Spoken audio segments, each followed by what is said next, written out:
Okay, here's where we were at the end of video 2, and now we're going to actually build the encryption now that we have these two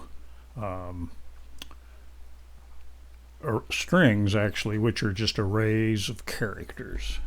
And we're going to call this p text for plain text, and that's equal, okay, let's say help me. Okay, that'll be the code we're going to send. And then we're going to have the ciphertext, CTEXT, and that's just going to equal blank right now. And then we need to do a for I in range.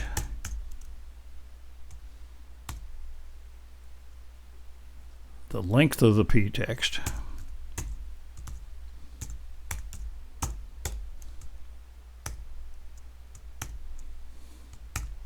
Okay, so that means we're going to actually do I is going to start at 0, 1, 2, 3, 4, 5, 6. I think it goes 7 because remember the space will count as a character. And then I need to, for each one of these, we need to do this index thing up here and find it. So I'm going to call this J. I could do this in a more tricky manner, but I don't like tricky stuff. Find index. And what we'll want is the particular index that we have here, which will be PTEXT square bracket I square bracket. Okay, so this will be the particular one we're in. Remember, I is going to go through 0, 1, 2, 3, 4, 5, 6, 7, and for each one of those we're going to find the J, the index, which is actually the index in here.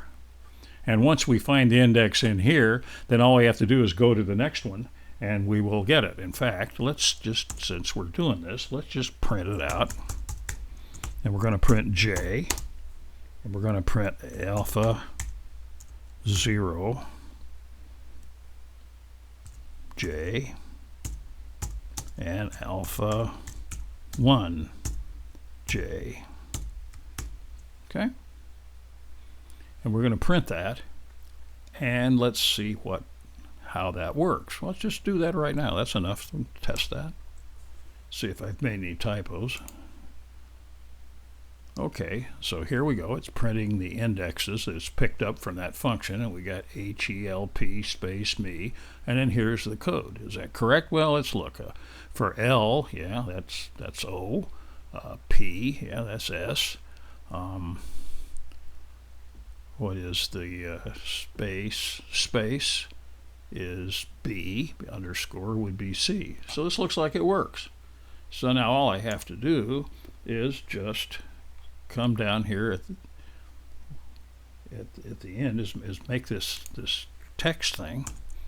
And remember, we've got C text here is blank, so we just do CTEXT equals CTEXT, and then we're going to add to it. Should be a plus.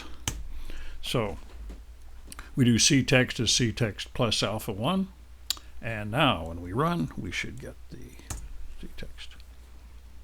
And there it is, which are just these articles here. All right, now look. You ought to be able to do this. Now this is bare bones, boy. There's no frills in it, but you can see how this works. Now the challenge will be write a program that will allow this to go the other way, so that you can take the C text and create P text. Think about how to do that. Turns out it's quite simple, but that's something to think about.